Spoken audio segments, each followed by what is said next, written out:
예, 오늘은 정말 그야말로 봄에 약간 득비는 했지만 봄이 그야말로 봄의 절정에 온 것 같습니다. 사람들은 우리 지난 시간에 나눴는데 사람들은 각자 저마다 이렇게 보이진 않지만 이렇게 길을 찾고 있지 않습니까?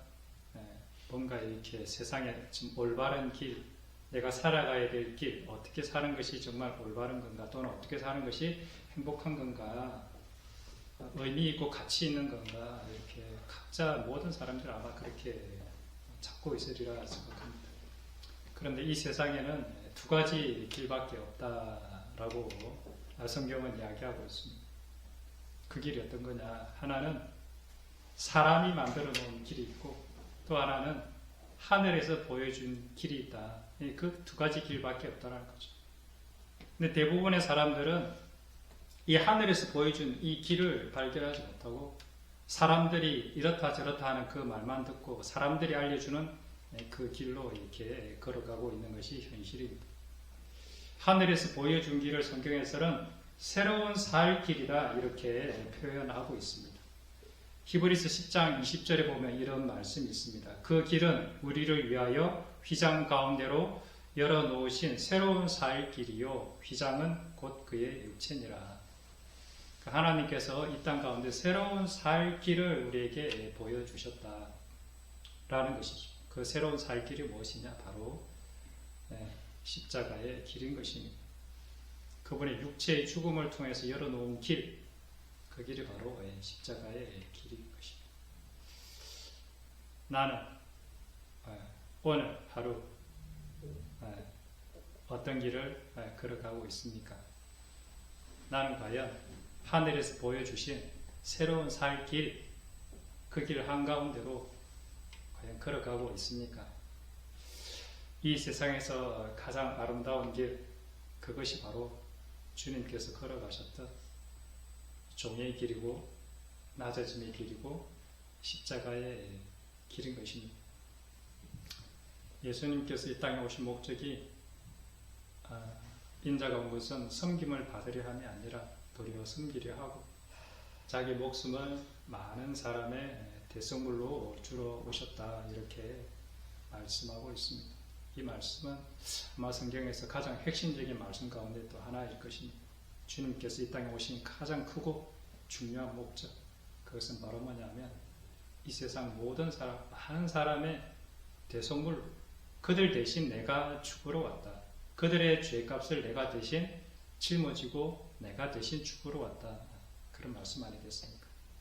즉 다시 말하면 내가 죽어야 하는데 너 대신 죽으러 내가 왔다, 이런 뜻 아니겠습니까? 그런데 주님께서는 놀랍게도 하나님을 믿는 우리들에게 이렇게 말씀하고 있습니다. 너희들도 나처럼 그렇게 그 길을 따라와야 한다, 이렇게 말씀하고 있습니다.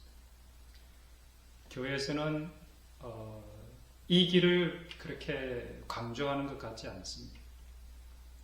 그런데 진짜 생명의 길이 이 길밖에 없다고 저는 확신합니다.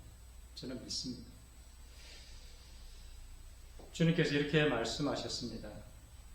나를 믿는 나의 자녀들, 내 양들은 나의 음성을 듣고 나를 따르는 자들이다, 이렇게 분명하게 말씀하셨습니다. 이 세상에서 가장 아름다운 길, 그 길은 바로 나에게 주어진 오늘 하루의 인생, 그 길을 걸어가면서 내게 주어진 주님의 그 십자가를 말없이 묵묵히 짊어지고 주님께서 걸어가신 그 길을 걸어가는 것, 이것이 가장 아름다운 길인 것입니다. 그 십자가는 각자마다 다를 것이고 각자가 주어진 각자의 짐들이 다 있을 것입니다. 그러한 상황과 환경 속에서 나의 뜻, 나의 고집, 어떤 나의 생각, 이런 것들을 다 부인하고 주님의 뜻, 주님의 마음, 주님의 사랑, 그 사랑으로 반응합니다. 주님께 주신 그 영을 따라 반응하며 나를 완전한 주님의 십자가의 죽음에 내어주는 삶, 그리고 그 길을 걸어가는 그곳, 그것이 바로 새로운 살 길이고 생명의 길이 되는 것입니다. 십자가의 길, 그 길이 바로 무엇이냐? 종의 길인 것입니다. 낮아짐의 길이고 섬김의 길이고, 그 낮아짐의 길과 섬김의 길이 바로 영원한 생명, 하늘의 면류관이 주어지는 그러한 생명의 길인 것입니다. 너희들도 나처럼 내 살과 피를 먹고 마시는 너희는 나처럼 동일하게 세상에 나가서 너희들의 살과 피를 그들에게 나눠주어라. 이렇게 우리를 그렇게 초청하고 부르시는 것입니다. 내게 허락한 모든 상황과 환경들, 말이 안 되는 그러한 딱 예기치 못한 상황들 가운데서도 결코 놀라지 말고 당황하지 말고 내게 허락한 그 상황들을 감사하며 사랑으로 반응해라. 나처럼 그렇게 말씀하고 있는 것입니다. 우리는 이 주님께서 요구하시는 이 십자가의 길을 반드시 걸어가야만 합니다. 걸어가지 않으면 어떻게 되느냐? 우리에게 생명이 주어지지 않을 것입니다.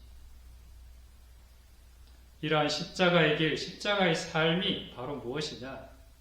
신약과 구약을 관통하는 구원의 본질이기 때문에 그렇습니다. 사실 이러한 깨달음은 누구한테 배워서 제가 이런 깨달음을 얻게 된 것은 아닙니다. 오랜 기간 하나님과 고독하게 지내면서 성경을 읽으면서 또 묵상을 하면서 하나님께서 제게 깨닫게 해주신 것이었습니다. 그런데 이것은 제 개인적인 깨달음이기 때문에 이것은 무조건 믿어라, 받아들여라 그렇게 말씀드리는 것은 아니고 한번 생각을 한번 해보셔라. 과연 구약과 신약, 이 성경 전체를 흐르는 이 하나님의 구원받는 백성이 되는 길이 어딘 거냐? 이 십자가의 길이 바로 하나님께 구원받는 백성들의 길이라는 거죠. 성경에는 보면 구원은 예수님의 길 외에는 없다라고 하는데 제가 이런 질문이 들었습니다. 보통 이제 구약 사람들은 과연 어떻게 구원을 받았을까? 어떻게 구원을, 예수님 오시기 전에 사람들은 사실 좀 궁금했었습니다.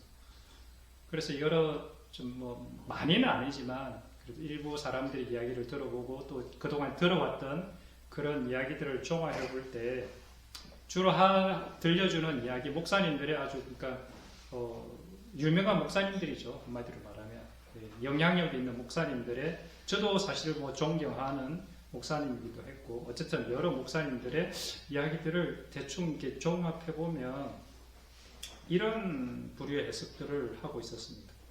구약시대 사람들은 앞으로 오실 메시아, 오실 예수 그리스도를 기대하고 고대하면서 그 예수 그리스도를 믿고 바라보면서 구원을 얻었다. 이렇게 설명을 하더라고요. 그래서 근데 이제 그럴 수도 있겠다라고 생각되지만 그렇지만 그 설명들이 성경 읽어 가운데 그렇게 마음이 그렇게 팍 이렇게 그래 맞아 이렇게 수긍이 잘 안 되더라고요. 저 개인적으로. 왜냐하면 히브리서 11장을 읽어봐도 히브리서 11장에 그 믿음의 선진들에 대한 이야기가 쫙 나오지 않습니까? 그런데 거기를 보더라도 해석을 결코 그들이 아브라함이나 모세나 노아나 또 그다음에 여러 사람들의 이야기들이 오실 예수 그리스도를 바라보고 믿음을 지켰다 이런 내용들이 별로 명확하게 드러나지 않더라고요.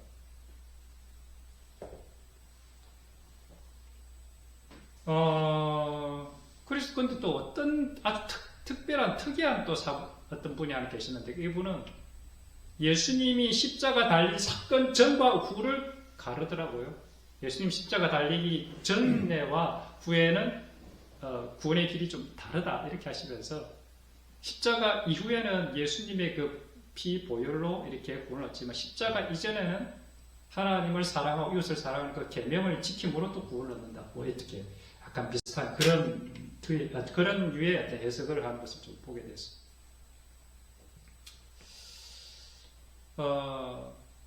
사실 신약과 구약을 관통해서 흐르는 이것을 이렇게 핵심을 잡기가 사실은 쉽지 않은 것 같습니다.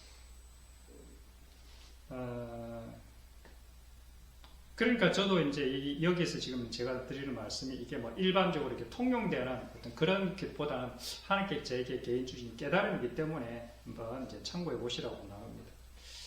신구약을 관통하는 일관된 주제가 있는데 그것이 바로 하나님의 나라입니다. 이 하나님의 나라에 대한 가장 중요한 주제가 무엇이냐? 누가 하나님 나라의 백성이 되는가? 누가 하나님의 진짜 백성이 되는가?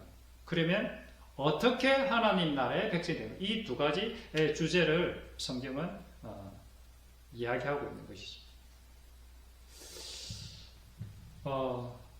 우리 지난 시간에도 잠깐 질문을 드렸는데 신앙이란 도대체 무엇인가? 예수님을 믿는다는 게 도대체 무엇이냐? 무엇을 근거로 나는 기독교인이야. 나는 하나님을 믿어. 라고 말을 할 수 있는가? 그냥 내가 믿는다고 고백하면 그것이 진짜 믿는 것이 되는 것인가? 사도신경을 내가 입술로 고백하면 진짜 믿는 사람이 되는 것인가? 이 믿음의 기준과 근거가 과연 시대적인 상황, 환경과 그 다음에 여건에 따라서 과연 바뀌어질 수 있는가? 북한에서 믿는다고 하는 그 믿음과 남한에서 믿는다고 하는 믿음과 중국에서 믿는다고 하는 믿음과 이슬람권에서 믿는다고 하는 그 믿음이 과연 다를 수 있는가? 그럴 수 없지 않겠습니까?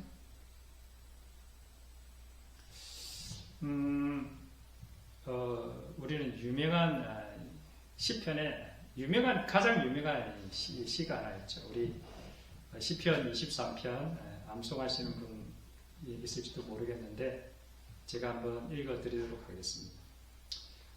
여호와는 나의 목자시니 내게 부족함이 없으리로다. 그가 나를 푸른 풀밭에 누이시며 쉴만한 물가로 인도하시는도다. 내 영혼을 소생시키시고 자기 이름을 위하여 의의 길로 인도하시는도다. 내가 사망의 음침한 골짜기로 다닐지라도 해를 두려워하지 않는 것은 주께서 나와 함께 하심이라. 주의 지팡이와 막대기가 나를 안위하시나이다. 주께서 내 원수의 목전에서 내게 상을 차려주시고 기름을 내 머리에 부으셨으니 내 잔이 넘치나이다. 내 평생의 선하심과 인자하심이 반드시 나를 따르리니 내가 여호와의 집에 영원히 거하리로다. 살리로다. 얼마나 감동적인 내용입니까? 힘이 되고 위로가 되고 아마 이 말씀 한 말씀 그냥 오늘 묵상하고 가더라도 뭐 충분히 예배를 드린 것과 진배 없죠. 이 말씀은 삶이 곤고하고 힘들 때 얼마나 힘이 되는지 모릅니다. 저도 나름대로 지난 오랜 시간들을 지내면서 가끔씩 힘들고 어려울 때가 더 있지 않습니까? 그럴 때마다 이 말씀을 붙들고 하나님이 나의 목자시지. 그리고 내가 사망의 음침한 골짜기 가운데 걸어갈지라도 주께서 주님의 지팡이와 막대기로 나를 지키시고 보호하시지. 이런 말씀으로 위로를 받곤 했습니다. 그리고 뭐 요즘 같으면은 제가 이제 이렇게 말씀을 나누고 그렇지 않습니까? 제가 말씀을 나누는 것이 어쩌면 조금 거북할 수도 있고 불편할 수도 있을 것입니다. 왜냐하면 기존에 이제 목사님들과 약간은 좀 결이 다른 그런 내용들이 좀 많이 있기 때문인 것입니다. 그래서 때로는 이런 마음도 들기도 합니다. 참 외람된 표현이긴 하지만 광야에서 외치는 소리와도 같구나. 광야에 아무도 없지 않습니까? 그곳에서 그냥 홀로 이렇게 외치고 있는 그냥 이름 없는 그 외침, 외아리 그런 느낌이 들 때가 많이 있죠. 그럴 때 시편 23편을 광야에서 이렇게 내가 엎조리면서 하나님 앞에 기도한다고 생각해 보십시오. 얼마나 감동이 되겠습니까? 주님만이 나의 목자이십니다. 그렇기 때문에 나는 주님으로 인해 만족합니다. 이 세상 사람 아무도 나를 알아주지 않아도, 아무도 내 목소리에 귀를 기울이지 않아도, 사람들이 듣든지 아니 듣든지 너는 외쳐라 라는 그 말씀에 순종하면서 주님만 알아주시면 그것으로 족하지. 이렇게 생각하면서 이 시편 23편을 읽는다면 얼마나 감동이 되겠습니까? 춥고 배고프고 또 외롭고 고독한 그런 인생 길을 걸어갈 때 주님만 의지하면서 주님만 내 곁에 계시면 주님 충분합니다. 이런 진심 어린 고백을 한다면 그것이 얼마나 감동적인 삶이겠습니까? 아름다운 삶이겠습니까? 그런데 문제가 하나 있습니다. 정말 심각한 문제가 하나 있습니다. 나는 그렇게 하나님을 나의 목자라고 철석같이 믿고 그렇게 기도하고 그렇게 부르짖었는데 어느 날 하나님께서 나는 너를 결코 나의 양이다 라고 말한 적이 없다라는 거죠. 얼마나 충격적인 사실입니까? 성경은 바로 이 이야기를 하고 있습니다.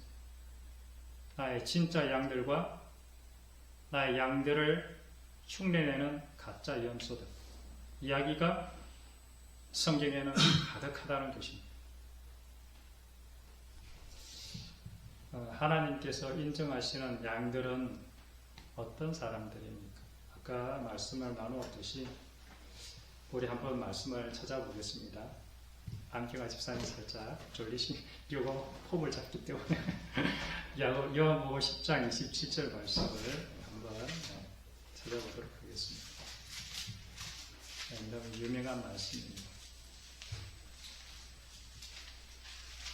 요한복음 10장 27절 하나님께서 인정하시는 양들 내 양은 누구냐? 내 양은 내 음성을 들으며 나는 그들을 알며 그들은 나를 따르느니라. 아멘. 내 양은 내 음성을 듣고 나는 그들을 알고 그들은 나를 따른다.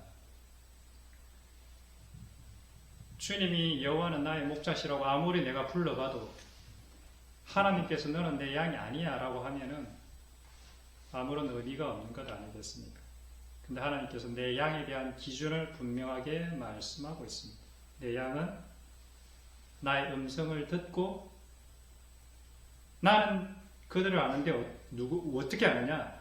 나를 따라오는 것으로 내가 그가 내 양인 줄을 알겠다 이렇게 말씀하고 있습니다. 주님의 양은 주님의 음성을 듣고 주님께서 어디로 인도하시든지 따라가는 자들인 것입니다. 사망의 음침한 골짜기로 나를 인도하고 계십니까? 그곳을 말없이 지나가는 자가 바로 뭐냐면 주님의 양인 것입니다. 왜냐하면 하나님께서 나를 사망의 음침한 골짜기로 인도하실 때에는 뜻이 있기 때문에 그렇습니다. 하나님께 우리를 홍해를 건너서 바로 가나안으로 인도하지 않으시고 광야길로 인도하셨을 때는 반드시 뜻이 있기 때문에 우리를 광야길로 인도하고 계시는 것입니다. 왜 그런가? 그 광야길을 지나야지만이 우리가 낮아지고 겸손해지고 하나님만 의지하는 법을 비로소 머리가 아닌 나의 모든 삶을 통해서 나의 전 인생을 통해서 온몸으로 배울 수 있는 곳이 바로 광야길이기 때문에 그렇습니다.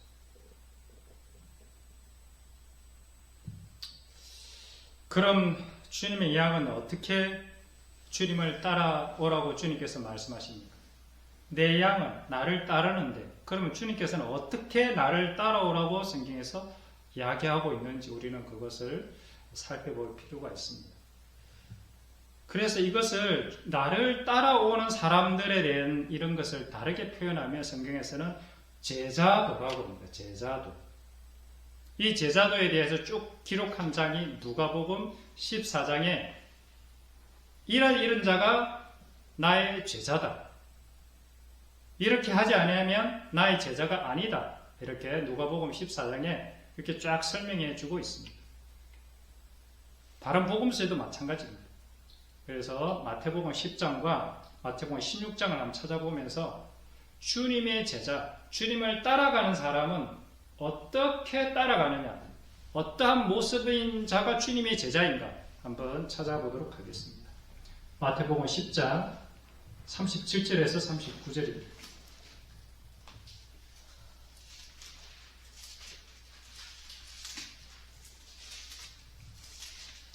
주님을 따라가는 자, 내 양은 어떤 사람들인가?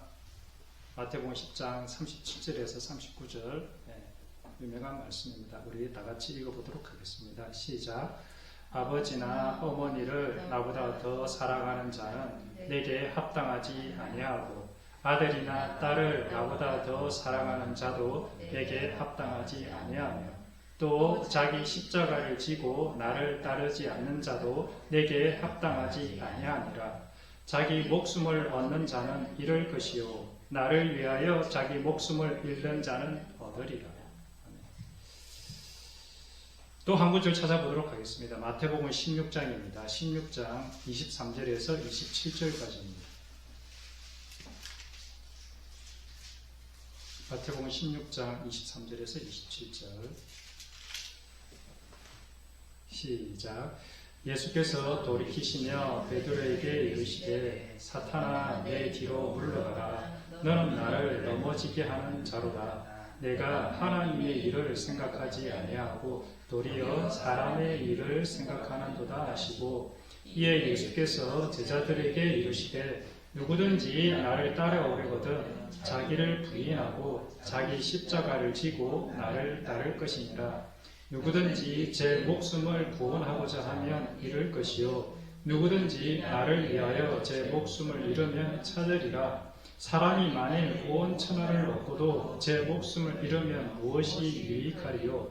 사람이 무엇을 주고 제 목숨과 바꾸겠느냐?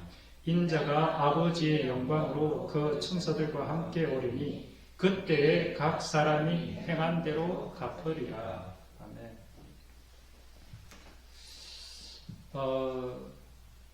정말 주님께서 나를 따라오는 자, 내 양, 이 계는 그 기준이 얼마나 높은지 말씀해 주고 있습니다. 아버지나 어머니를 나보다 더 사랑하는 자는 내게 합당하지 않다. 정말 어려운 말씀이죠. 아들이나 딸을 나보다 더 사랑하는 자도 내게 합당하지 않다. 정말 어려운 말씀입니다. 자기 십자가를 지고 나를 따르지 않는 자도 내게 합당하지 않다.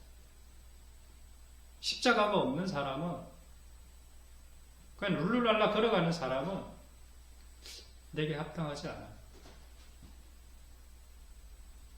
자기 목숨을 얻는 자는 잃을 것이고 나를 위해서 자기 목숨을 버리는 자는 얻으리라. 정말 어렵습니다. 사람이 온 천하를 얻고도 지 목숨을 잃으면, 사람이 이 땅의 모든 것을 소유하고도 영원한 생명을 잃어버리면 무슨 소용이 있겠네요. 하나님께서 언젠가 오실 텐데 그때 그 사람이 행한 그대로 뭘 행했다는 것입니까? 주님을 따라가면서 때로는 가족으로부터 버림을 받고 부모로부터 버림을 받고 자녀들로부터 인정을 받지 못하고 때로는 사회로부터 고립되고 먹을 것이 없고 가난에 처하게 되고 그러한 상황 가운데서도 주님만을 믿고 의지하며 주님을 따라갈 때 그가 행한 그대로 내가 갚아주겠다. 이렇게 말씀하는 것 아니겠습니까? 이 말씀을 종합해보면 주님께서 인정하시는 진짜 주님의 양들은 어떤 자를 가리키는 것입니까? 이 세상의 모든 것들에 대한 미련이라고 그럴까? 그 집착이라고 그럴까? 애착이라고 그럴까? 그런 것들을 다 내가 버린 자들을 말하는 것 아니겠습니까? 심지어 자기 생명까지. 우리는 흔히 건강에 대해서 많은 두려움과 또는 걱정거리들을 많이 하고 있습니다. 어떻게 하면 건강하게 살까? 물론 건강하게 살아야 되죠. 아프면 안 되죠. 그러나 그것이 주님께서 인도하시는 것보다 더 우선이 될 수 있는 이런 시대인 것 같습니다. 자기 목숨까지도 부인하지 아니하면 내 자존심, 나래를 갖고 있는 이 지탱하는 이 모든 것들을 부인하지 아니하면 내게 합당하지 않다. 내 양들이 아니다라고 말하는 것과 같은 것 아니겠습니까? 저는 그렇게 믿습니다. 근데 오늘날 얼마나 많은 사람들이 이 기준으로 과연 주님을 따르고 있을까요? 얼마나 많은 기독교인들이 이 기준으로 신앙생활을 하고 있습니까? 그런데 우리는 시편 23편을 읽고 암송하고 묵상하면서 우리는 내적인 만족을 누립니다. 하나님이 나의 목자이시기 때문에 하나님께 언젠가 나를 푸른 초장과 실마한 물가로 나를 인도하실 거야. 이렇게 말합니다. 근데 주님은 안타깝게도 너는 내 양이 되어본 적이 없어. 이렇게 말씀하고 있지 않겠습니까? 조금만 자존심을 누군가 건드리면 상처받고 폭발하거나 아니면 뒤에서 그 꽁한 마음을 결코 풀지 않는 거죠. 그 사람하고 다시는 얼굴을 안 보는 거죠. 교회를 떠나가 버리는 거죠. 조금만 억울한 일을 당하면 참지 못하고 토라져서 말도 안 하는 우리 모습이지 않습니까? 조금만 금전적인 손해가 닥쳐오면 매우 민감하게 반응하는 크리스천들. 교회 안에서 이렇게 기도회 모임에서 누군가 아픔을 나눴을 때 그것을 듣고 주변에 퍼뜨려버리는 그러한 우리들의 모습, 상처 주는 일들이 얼마나 많습니다. 우리는 과연 이러한 주님의 양의 기준에 부합한 자가 맞는지 묻고 싶은 거죠. 여호와는 나의 목자시니 내게 부족함이 없습니다. 라고 고백하기 이전에 나는 과연 진정한 주님의 양이 맞는가? 이것이 먼저 던져야 될 질문이 아니겠습니까? 아버지나 어머니보다 아들이나 딸보다 나를 더 사랑하지 않는 자, 과연 나는 진짜 주님을 그렇게 사랑하고 있습니까? 날마다 나의 자존심과 이기적인 자아를 부인하며 주님의 죽음의 십자가를 짊어지고 그렇게 주님을 따라가고 있습니까? 심지어 자기 목숨까지도 부인하며 이게 무슨 말입니까? 굶어 죽는 한이 있더라도 쓸쓸하게 외롭게 내 인생이 끝난다 할지라도 주님만이 내 곁에 계시면 나는 그것으로 족합니다. 이렇게 신앙 고백하며 살아가는 것이 북한 성도들 아니겠습니까? 이슬람권에서 믿고 있는 그러한 성도들 아니겠습니까? 이 기준이 북한에 있건 남한에 있건 세계 어느 곳에 있건 동일한 기준이라는 것이죠. 이렇게 주님께서는 말씀하십니다.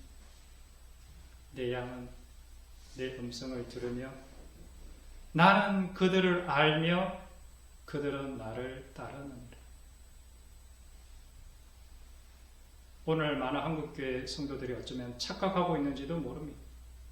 하나님은 너는 내 양이라고 인정한 적이 없는데 내 스스로가 주님이 나의 목자라고 이렇게 우긴다는 거죠.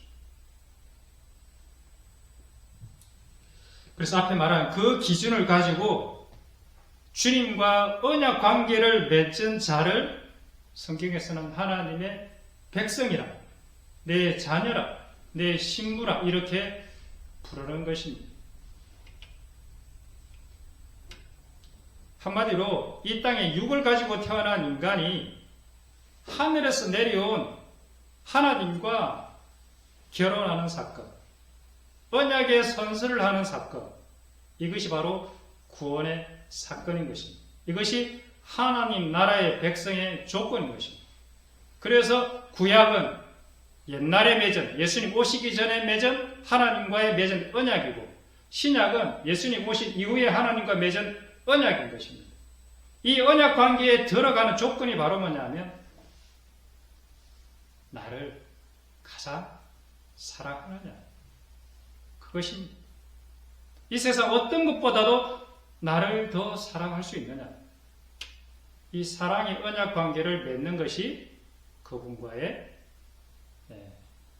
결혼 사건인 거죠. 그러니 지금 우리가 예수님을 믿고 구원받는다는 그 말이 얼마나 많이 왜곡되었고 얼마나 많이 적용이 잘못 적용되고 있는지 사실 저는 잘 모르겠습니다. 오늘 얼마나 많은 크리스찬들이 이렇게 예수님과 진짜 정식적인 결혼 관계를 맺었는지 저는 참 의문입니다. 하나님의 모든 약속들은 누구에게 주어지느냐? 하나님의 나라, 하나님의 기업, 하나님의 유업을 잇는 자는 누구냐? 하나님과 언약의 관계를 맺은 자에게만 주어지는 것 아니겠습니까? 결혼도 안 했는데 내 재산이 어떻게 그 여자에게 갈 수가 있습니까? 법적으로도 안 될 뿐만 아니라 그렇게 할 남자가 없는 거죠.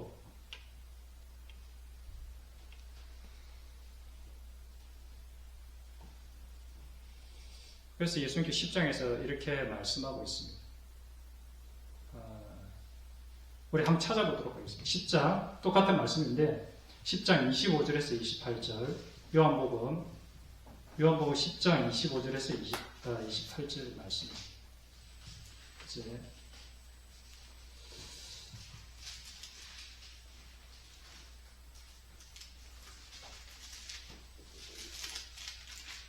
다 같이 읽어보도록 하겠습니다. 시작. 예수께서 대답하시되 내가 너희에게 말하였으되 믿지 아니하는도다.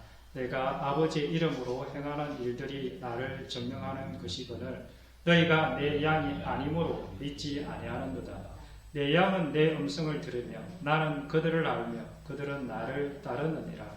내가 그들에게 영생을 주노니 영원히 멸망하지 아니할 터이요 또 그들을 내 손에서 빼앗을 자가 없느니라. 하나님이 누구에게 영생을 준다고 말씀하셨습니까? 내 양, 내 음성을 듣고 나를 따르는 그 자들에게 영생을 주겠다. 내 양들에게 이 하늘의 신령한 복, 하늘에서 주신 아름다운 것들을 내가 그들에게 선물로 주겠다. 그런 것 아니겠습니까? 하늘의 신령한 복은 누가 누릴 수 있느냐? 그분과 사랑의 언약 관계를 맺은 사람, 그분의 언약 안에 그리고 머물러 있는 사람, 그 자들에게만 유효한 것입니다. 이것이 언약 관계 아닙니까? 부부가 결혼한다는 게 뭡니까? 서로 언약을 맺는 것 아닙니까? 그 부부 관계가 유지될 수 있는 유일한 길이 무엇입니까? 그 언약 안에 머물러 있을 때 부부 관계가 유지되는 것 아니겠습니까? 한쪽에서 그 언약 관계를 깨버리면 그 부부 관계는 그때부터 끝 아니겠습니까? 하늘의 신령한 복, 남편이 가지고 있는 그 남편이 가지고 있는 모든 것들을 내가 누릴 수 있는 것은 남편과의 언약 관계 안에 있을 때 누릴 수 있는 것이지, 그 남편과 헤어지게 되면, 그 언약 관계가 끊어지면 그 남편이 누리고 있는 그 모든 것들을 내가 누릴 수 있는 법적인 권한도 없을 뿐만 아니라 누릴 수 있는 길이 없는 거죠. 주님을 나의 목자라고 아무리 우겨봐도 그분과 언약 관계에 있지 않으면 그분의 신령한 복들은 결코 내 것이 될 수가 없는 것입니다. 주님과 언약 관계를 맺는다는 것은 그 언약을 서로 지키겠다고 맹세하는 것입니다. 이제는 더 이상 이 세상이나 세상에 있는 것들을 사랑하지 않겠습니다라는 맹세인 것입니다. 이제는 더 이상 주님보다 그 어떤 것도 우위에 두지 않겠습니다라는 맹세인 것이죠. 이제는 더 이상 주님의 뜻보다 나의 자존심, 내 자의 만족, 나의 기분, 나의 감정을 우위에 두지 않겠습니다라고 말하는 것입니다. 이러한 약속을 맺은 자들에게 하나님께서는 너는 내 자녀라, 내 백성이라, 내 신부라, 내 아내라 이렇게 부르는 것입니다. 이러한 자격을 가진 자에게 여호와가 비로소 그들의 목자가 되어 주시는 것입니다. 끝까지 책임지는 것 아니겠습니까? 그분이 언약 관계를 맺었기 때문에.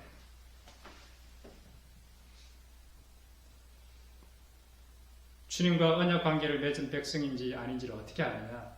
그것이 바로 내 양은 내 음성을 듣고 나를 알고 나를 따라오는 사람이 바로 내 양이라는 것을 알게 된다. 그런 말씀이죠.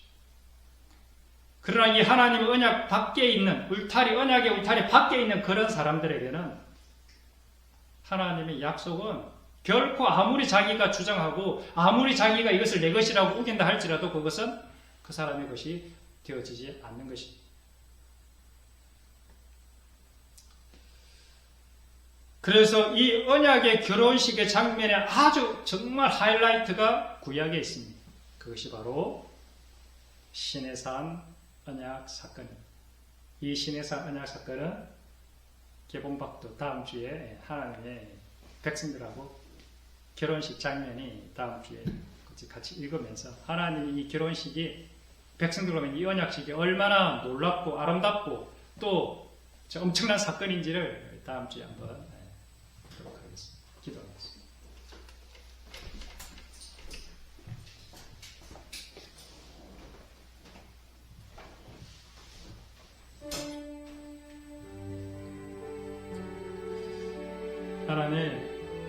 하나님은 단순히 그냥 우리의 머리과 지식으로 하나님 저 믿습니다. 하나님 저 하나님 사랑해요. 그런 것에 속지 않으신다고 말씀하십니다. 내 양은 내 음성을 듣고 내가 누구인지 알고 내가 무엇을 좋아하는지 내가 무엇을 싫어하는지 내가 무엇을 너에게 간절히 원하는지 그것을 알고 그 길을 따라오는 자가 내 양이고 내 신랑이고 내 신부고 내 자녀다 이렇게 말씀하고 있습니다. 과연 이 시대의 한국교회 제가 예전에 그랬습니다. 저는 예배 때마다 사도신경을 그렇게 외웠습니다. 그런데 그렇게 외웠는데 제 인생의 결말은 비참했습니다.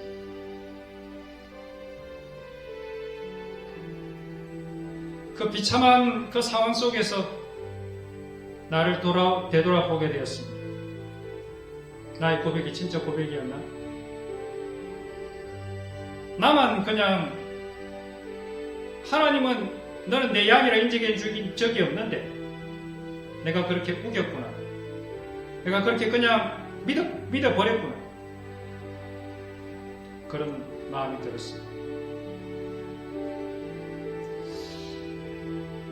이 시간 신앙은 각자이기 때문에 그리고 하나님 앞에 가면 우리는 변명할 것이 없습니다.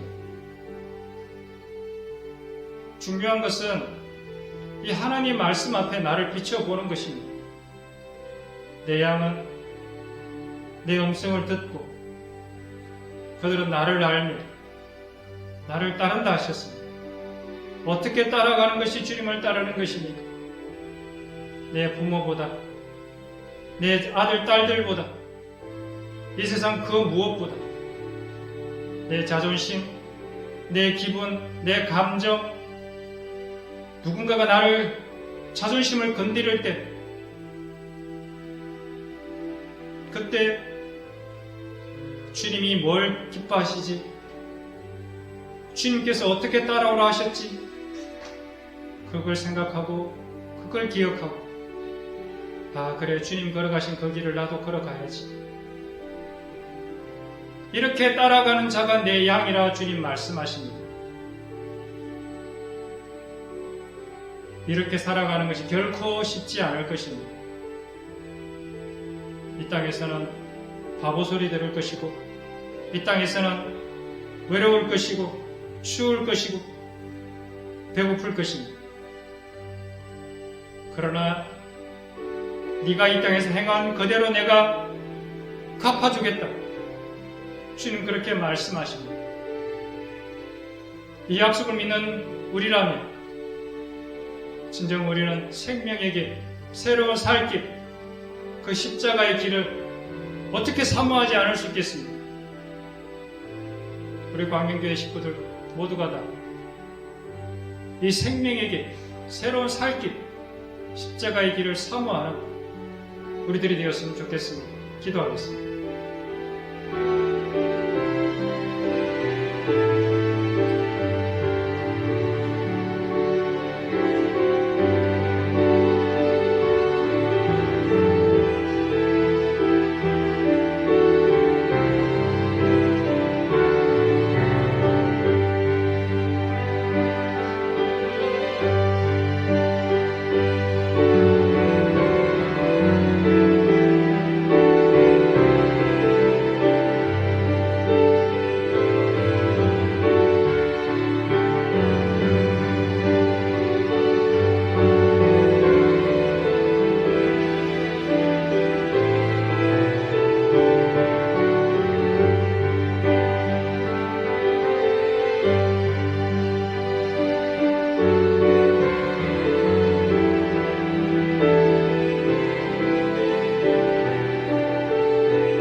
사모하고 그 길을 향하여 한 걸음 한 걸음 내디디며 주님 오시는 그날까지 끝까지 달려갈 수 있기를 소망합니다. 이 길이 얼마나 아름다운 길이고 이 길이 얼마나 영광의 길이며 이 길이 진짜 하나님 하늘의 복을 누릴 수 있는 하늘의 그 부하가 담긴 이 비밀의 길이라는 것을 깨닫게 하여 주시고, 정말 매일의 삶 속에서 나 자신이요 또 나 자신이 또 섬기며 내가 없어지고 희생하고 그렇게 살다가 주님을 만날 수 있기를 소망합니다.